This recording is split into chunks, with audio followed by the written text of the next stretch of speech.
15 राज्यों में राज्यसभा चुनाव के नामांकन प्रक्रिया समाप्त हो चुकी है। 11 राज्यों के 41 सीटों पर उम्मीदवार का निर्विरोध निर्वाचन तय है।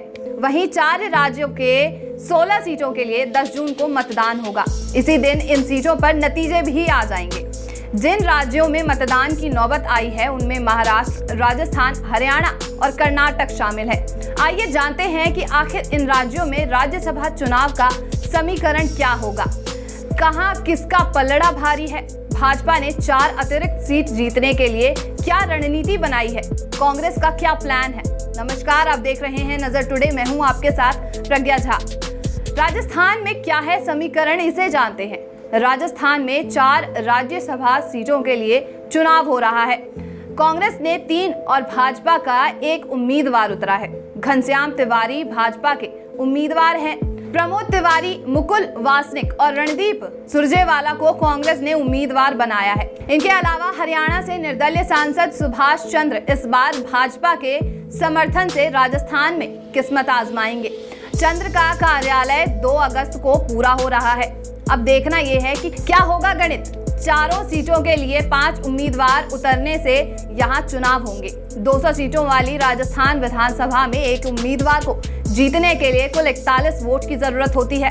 मौजूदा सदन में कांग्रेस के 108, भाजपा के 71 विधायक हैं। संख्या बल के लिहाज से अगर देखा जाए तो कांग्रेस के 2 और भाजपा का 1 उम्मीदवार आसानी से जीत जाएगा। चौथी सीट के लिए दोनों पार्टियों को दूसरे दलों के विधायकों की जरूरत तो पड़ेगी। कांग्रेस को अपने 108 विधायकों के अलावा रालोद के और माकपा के 2 विधायकों को वोट मिलना तय माना जा रहा है।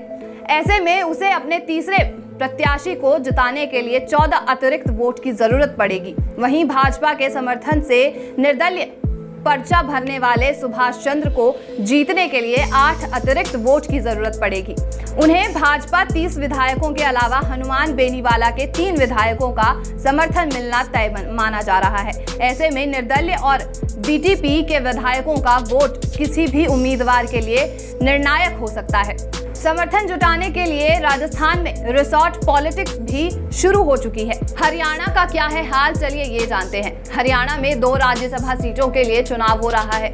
2 सीटों के लिए 3 उम्मीदवार मैदान में खड़े हैं। भाजपा के कृष्णलाल पंवार, कांग्रेस से अजय माकन और भाजपा के समर्थन से निर्दलीय उम्मीदवार के तौर पर उतरे कार्तिकेय शर्मा। कार्तिकेय के पिता विनोद शर्मा पहले कांग्रेस में थे। उनकी कांग्रेस के कई नेताओं से अच्छी दोस्ती है। ऐसे में कांग्रेस को अपने विधायकों के टूटने का डर सता रहा है, जो बाहरी उम्मीदवार उतरने से नाराज बताए जा रहे हैं। संख्या बल की बात करें तो 90 सदस्यों वाली विधानसभा में एक उम्मीदवार को जीतने के लिए 31 वोट की जरूरत पड़ती है। भाजपा के पास 40 विधायक हैं। ऐसे में भाजपा अपने अधिकृत उम्मीदवार को आसानी से जिता लेगी। वहीं कांग्रेस के पास 31 विधायक हैं। सभी विधायकों ने अजय माकन को वोट दिया तो माकन भी जीत सकते हैं। निर्दलीय कार्तिकेय शर्मा को भाजपा के 9, जजपा के 10, हलौप इनौलो के 1 और 7 निर्दलियों का वोट मिलता है तो ये आंकड़ा 28 तक पहुंच जाएगा। ऐसे में कांग्रेस के 2 विधायकों का क्रॉस वोटिंग करने से माकन का खेल बिगड़ सकता है। हालांकि निर्दलीय विधायक बलराज कुंडू और अन्य पार्टी के विधायक अभय चौटाला भी अभी तक किसी भी प्रत्याशी को समर्थन देने का ऐलान नहीं किया है। महाराष्ट्र में क्या चल रहा है, अब ये देखते हैं। महाराष्ट्र में 6 राज्यसभा सीटों के लिए चुनाव हो रहा है। 288 सीटों वाली विधानसभा में एक उम्मीदवार को जिताने के लिए 42 वोट की जरूरत पड़ती है। मौजूदा विधानसभा में भाजपा के 106, शिवसेना के 56, एनसीपी के 53 और कांग्रेस के 44 विधायक हैं। ऐसे में कांग्रेस, एनसीपी और शिवसेना 1 और भाजपा 2 उम्मीदवारों को आसानी से जिता सकते हैं। पेंच शिवसेना के दूसरे और भाजपा के तीसरे उम्मीदवार की वजह से फंसा हुआ है। तीसरे उम्मीदवार के लिए भाजपा के पास 22 वोट हैं, वहीं शिवसेना के दूसरे उम्मीदवार के लिए 14 वोट हैं। भाजपा के पास 6 निर्दलीय समेत 113 विधायकों का समर्थन है। इस तरीके से तीसरे उम्मीदवार के लिए उसके पास कुल वोट की संख्या 29 हो जाती है। वहीं सत्ताधारी महाविकास अघाड़ी 169 विधायकों के समर्थन का दावा करती है। इसमें शिवसेना, एनसीपी और कांग्रेस को मिलाकर 153 विधायक हैं। 8 निर्दलीय और 8 अन्य छोटी पार्टी के विधायक शामिल हैं। निर्दलीय और छोटी पार्टी को छोड़कर शिवसेना उम्मीदवार के लिए 27 अतिरिक्त वोट रहेंगे। अगर निर्दलीय और छोटे दलों से चुनाव के दौरान महाविकास अखाड़ी के पक्ष में वोट दिया तो ये संख्या 43 तक पहुंच जाएगी। ऐसे में शिवसेना उम्मीदवार आसानी से जीत सकते हैं।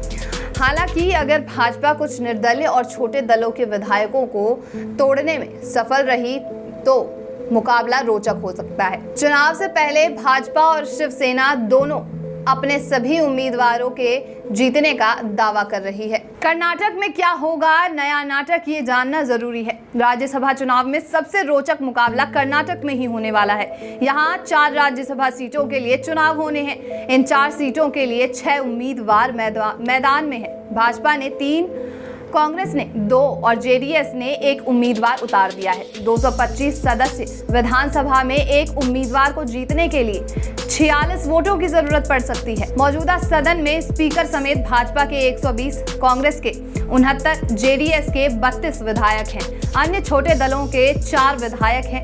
संख्या बल के मुताबिक भाजपा के 2 और कांग्रेस के 1 उम्मीदवार को आसानी से जीत मिल सकती है। चौथी सीट के लिए 3 पार्टियों से मुकाबला होगा। अपने तीसरे उम्मीदवार के लिए भाजपा के पास 28 अतिरिक्त वोट हैं। वहीं दूसरे उम्मीदवार के लिए कांग्रेस के पास 23 अतिरिक्त वोट हैं। अगर जेडीएस का किसी भी दल से चुनाव के दिन तक समझौता नहीं होता और बड़े पैमाने पर क्रॉस वोटिंग नहीं होती तो चौथे उम्मीदवार की जीत हार दूसरी वरीयता के वोट से होगा। अब देखना यह है कि भाजपा का इस चीज के लिए क्या रणनीति है। भाजपा ने चारों राज्यों में 4 अतिरिक्त सीटें जीतने के लिए कमर कस ली है।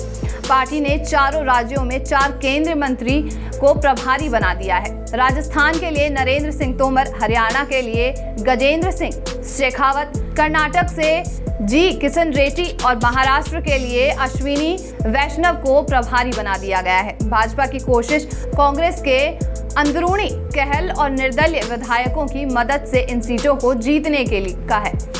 अब देखना यह है कि भाजपा की इस रणनीति को कैसे कांग्रेस टैकल करती है। तो कांग्रेस में हरियाणा और राजस्थान में कांग्रेस ने विधायकों की नजरबंदी शुरू कर दी है। राजस्थान के विधायकों को उदयपुर भेजे जाने की खबरें आ रही हैं। वहीं हरियाणा के विधायकों को अलग रखने की तैयारी भी कहीं ना कहीं जारी है। देश और दुनिया की बाकी की खबरों के लिए जुड़े रहिए नजर टुडे के साथ। नमस्कार।